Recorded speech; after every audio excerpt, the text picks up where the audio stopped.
Hi guys, welcome back to my life. No, I'm not dead. I have tried to film before this on my other camera, but it's having an absolute nightmare. It's not being my friend. I tried filming doing this whole makeup thing, and it stops every 18 minutes with no explanation as to why. There's still plenty of battery, there's still plenty of memory, it just stops. So I don't know what's going on with that. I'm sorry that I haven't done updates. I feel like I've never had a chance to stop. I have not been on my own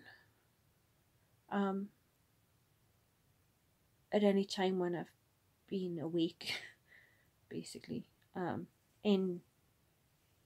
Well, since I last filmed, I think. Stephen's parents have been down from Shetland, which is very nice, you know, they're lovely people. But Stephen and I are both the type of people who need some alone time. I seriously need some recharging time.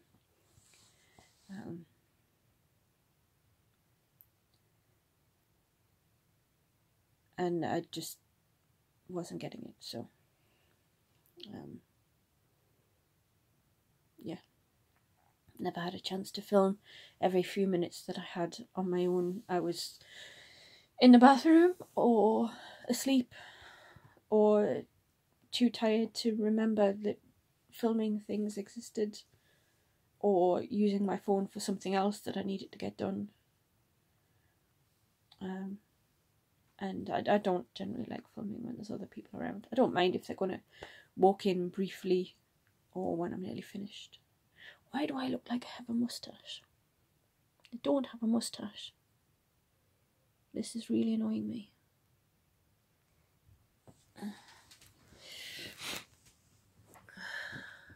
Oh god, now I look really sad old goth. Yeah, there is no decent light in this room. What do you think anyway of the eyes?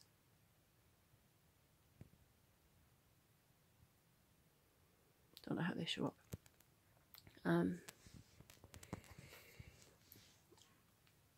So what's inspired all of this, other than the usual, you know, I had some spare time and there's nothing better to do with my life, so I decided to paint my face, is I was watching the latest NikkiTutorials video, in which she explains why she's not been doing live videos for a while, and it's because her younger brother recently died of cancer, and she hasn't felt up to doing anything as frivolous as messing about with makeup, which is entirely understandable.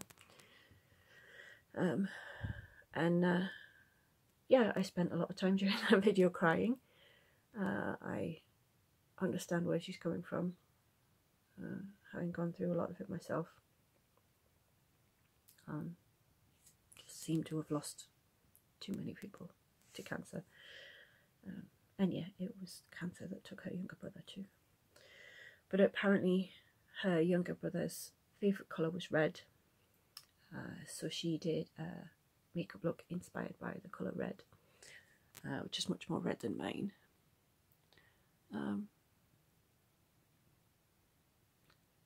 But it turns out that I don't actually own much in the way of red makeup. I'm going to show you the detritus left behind by these efforts.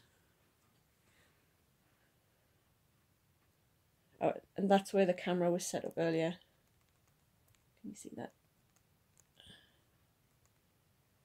And then all of this. So yeah, sorry about all of that. Rearranging the camera. Turns out I basically have one red eyeshadow, and it's a loose powder by Barry M that I've had probably about 15 years. And the other colours that I have are mostly burgundies or coppers, so using a mix of those I've managed to get something that's more or less red. It's annoying because I am waiting for a new eyeshadow palette that has a proper red in it, because I have treated myself to the new Mani MUA palette. PayPal isn't friends with me about that. Apparently I now owe them some money for that,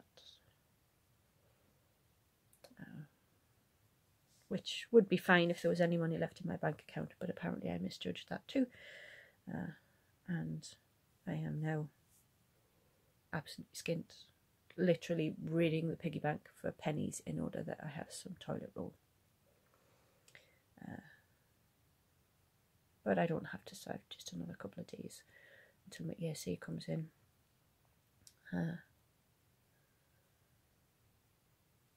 And then, you know, just sacrifice food and stuff in order to pay for a makeup palette, because that's totally what you do in order to have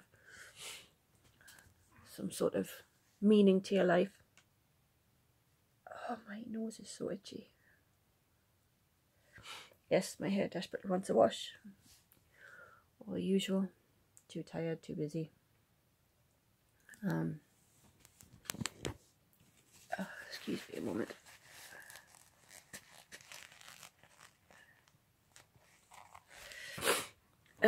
As I wipe off whatever is on the end of my nose and leave myself probably looking stupid.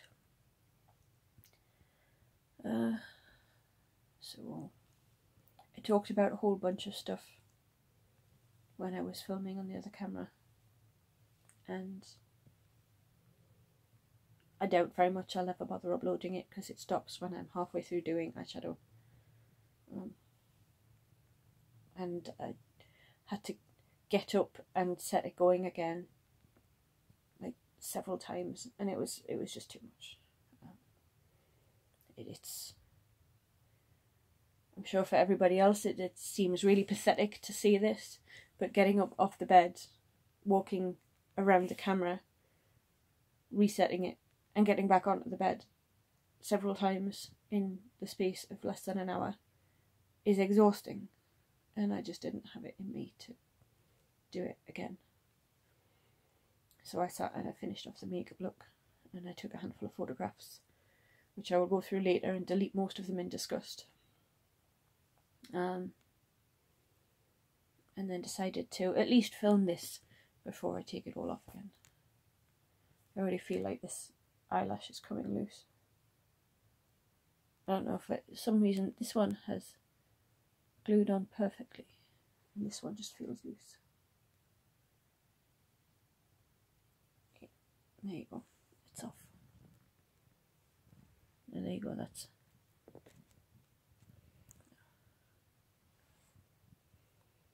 a false lash, and that's a real lash.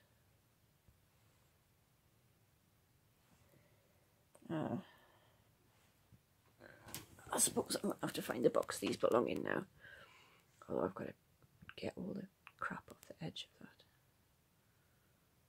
No, that's in no way going to focus. But, that came off my right eye, so it goes to that side.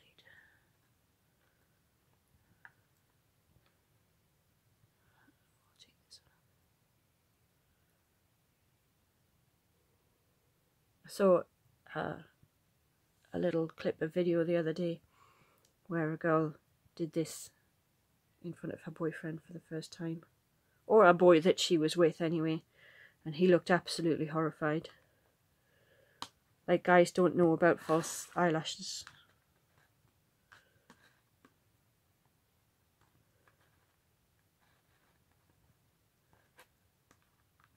I suppose, you know, if they don't know about things like that, that might explain why they get so upset about girls faking how beautiful they are by wearing makeup and it all being a big con.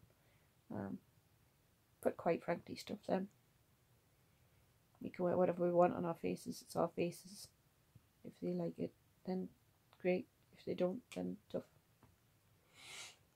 Their problem, not ours.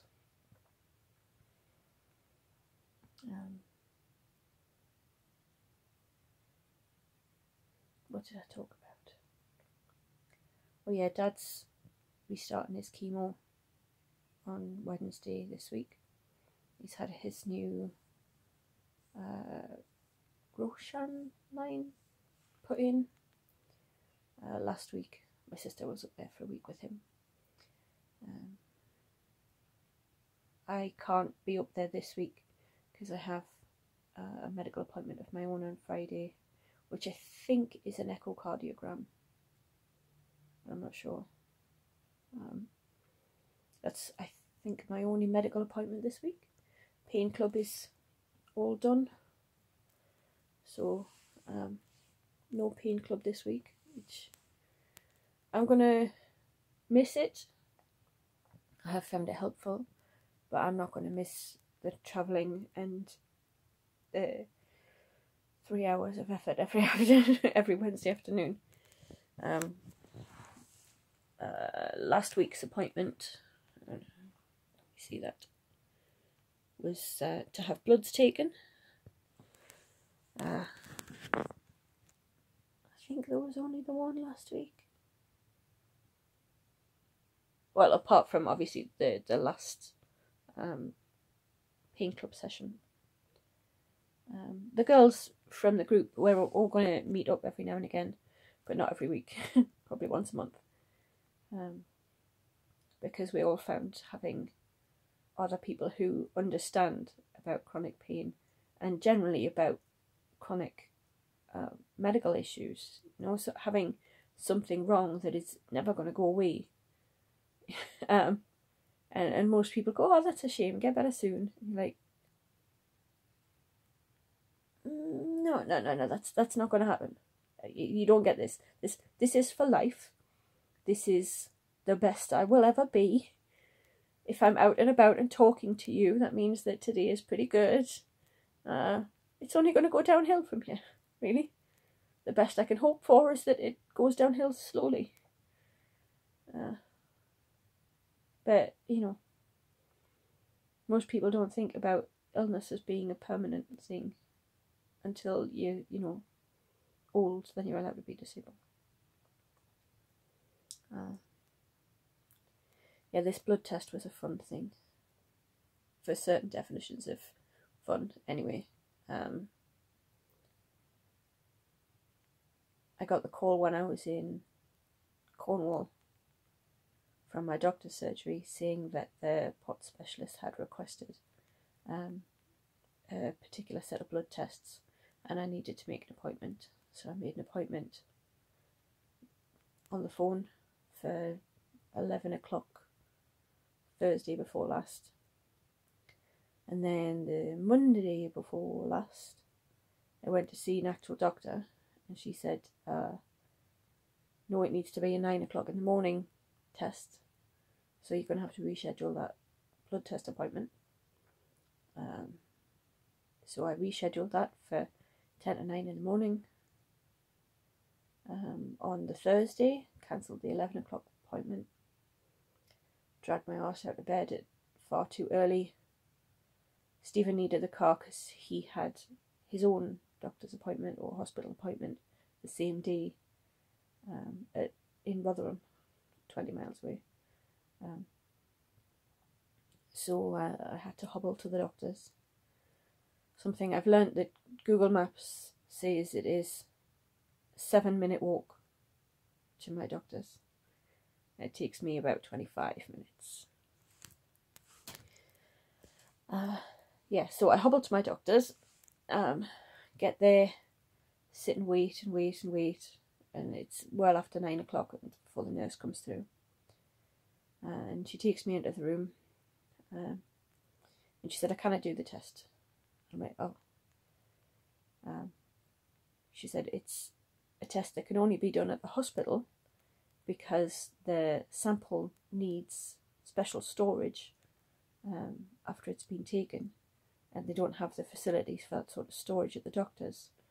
And usually they take all of their samples in the morning, and then at lunchtime they send them off to the hospital.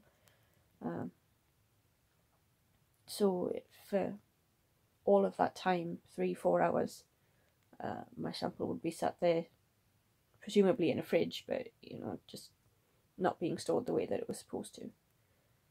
And then it would be useless. So she said, you're going to have to go to the hospital.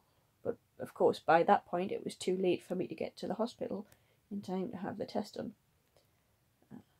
So I went on Thursday this week. I was going to go on the Wednesday because I had the car anyway, and that way I would only be stealing Stephen's car for one day of the week.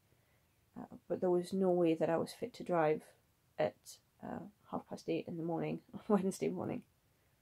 Like I say, I did make it to Pain Club, but I would have done come hell or high water because it was the last session. Then I went on Thursday morning to the hospital, and the nurses were confused. It's not one that they often do, and they're like, does this one have to be sent down straight away? Does this one have to be stored on ice? Oh, well, we better photocopy the paperwork.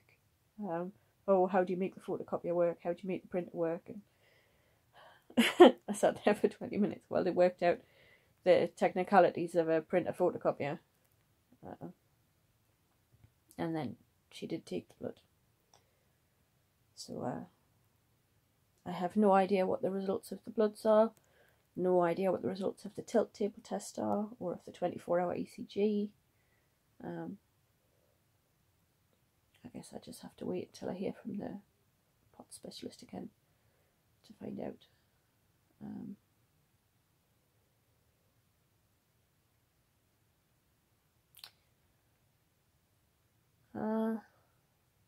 Yeah, so that's all kinds of fun. Then after my appointment on Friday, I'm going up to Newcastle. Stephen's coming with me for the weekend, but then he's coming back to Sheffield on the Sunday, and I'm going to stay up there for the rest of the week, and then come back the following week to celebrate my youngest niece's half birthday. Her actual birthday is Christmas Day, which is a bit unfair on the poor girl, you know. So her parents decided that in order that she has a birthday and a Christmas Day, that they'll celebrate her half birthdays. So that party's not this weekend coming, but the one after.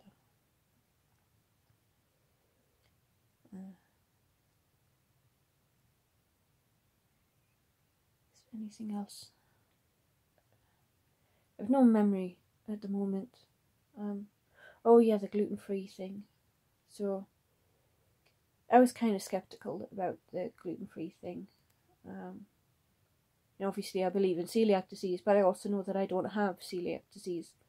And I've seen a whole bunch of tests, you know, generally small-scale studies, but studies nonetheless, that show that people who claim to have gluten intolerance but don't have celiac disease actually don't react when given gluten unknowingly.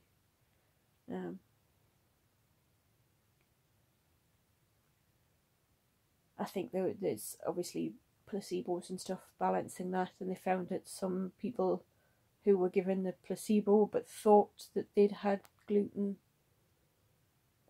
reported reactions, and yeah, basically they decided that statistically speaking there was no such thing as a gluten intolerance unless you have celiac. And since I've been tested 3 times now for celiac, and one of those times involved them sticking a tube down my throat, taking biopsies of my duodenum. Thoroughly unpleasant experience. You know, I'm pretty sure I don't actually have celiac. So yeah, I was pretty skeptical about how this was going to go.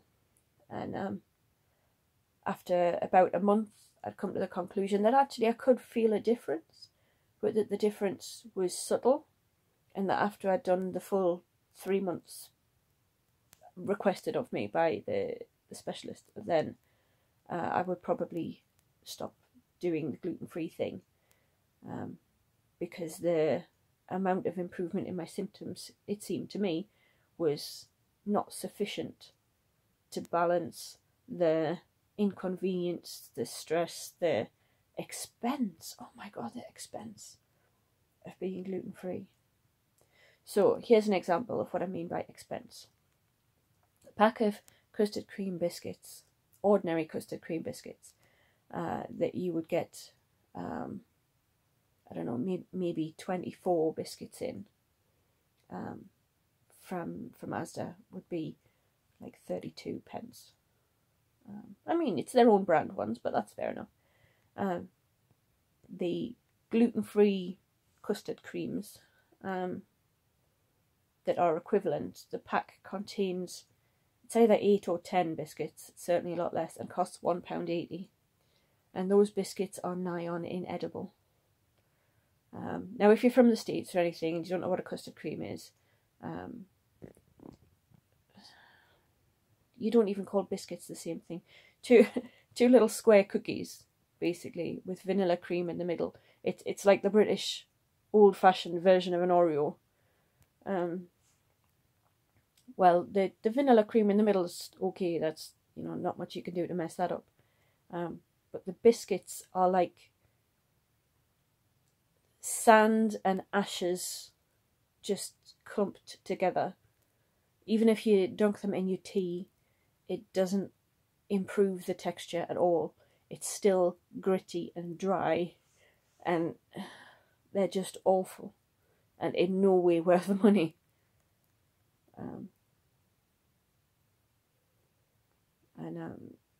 Yeah, silly things like today, my sister and my youngest niece and my friend Chrissy came over, and we went out to buy a sandwich for lunch, which is a thing that we've done for years and years, and I didn't even really think about it that much. But we get to the place where we don't only buy the sandwiches and they don't have any gluten-free bread. What we actually did was buy my sandwich filling, just the filling, and I brought it home and put it in a gluten-free bread bun. But I don't much like gluten-free bread either. It's, again, kind of dry, and it crumbles and falls apart very easily. But, you know, it was okay and it was food. When I was first told that I would need to go gluten-free for a while, I thought, oh, you know, at least maybe I'll lose some weight. But all the gluten-free substitutes, whatever it is they've done to them, makes them,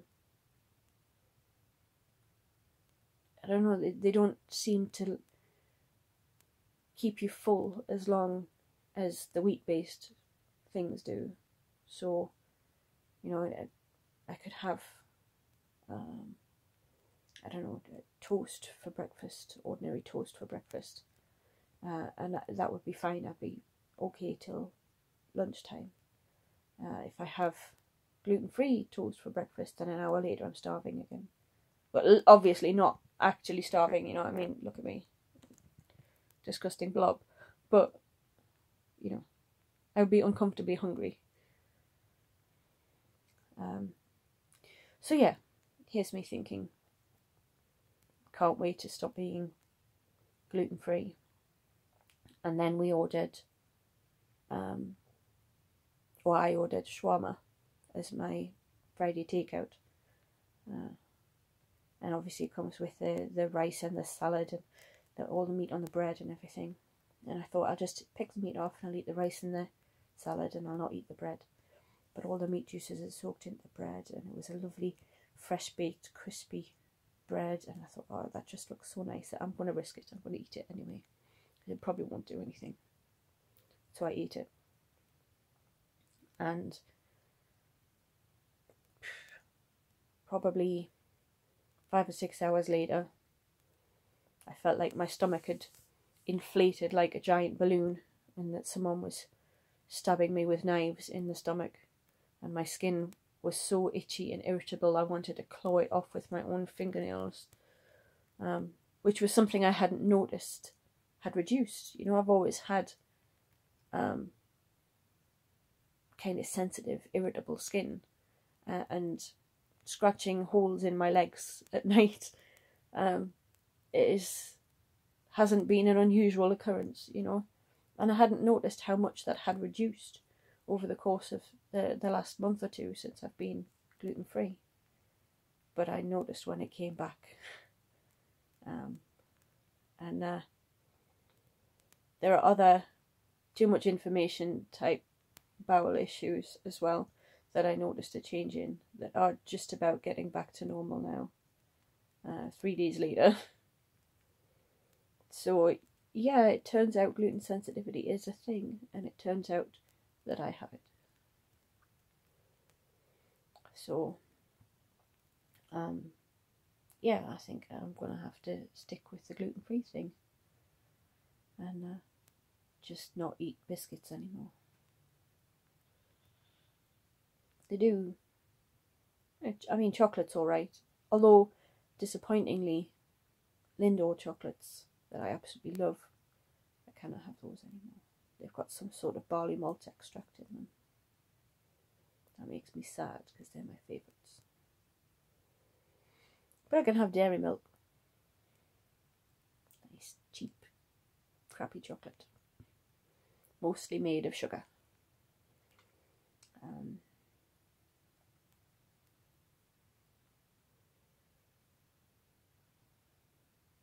What else?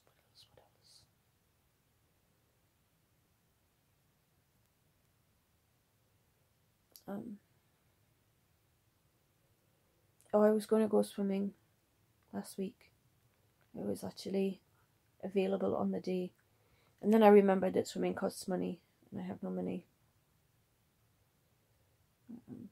so I didn't go swimming. I think I watched some YouTube videos and went to bed early.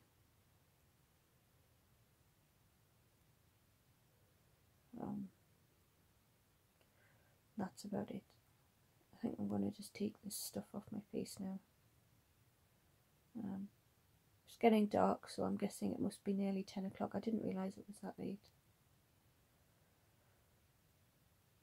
So I'm going to get some rice to eat, and then I think I'm going to go to bed. Let's see if I can get this video uploaded. It's nearly half an hour long, so that's a lot of talking for someone who didn't know what to say. Thank you very much for watching. Click the likey and subscribe and all of that stuff if you want to. If not, then, you know, thanks for watching anyway. And yeah, have a good night. Bye bye.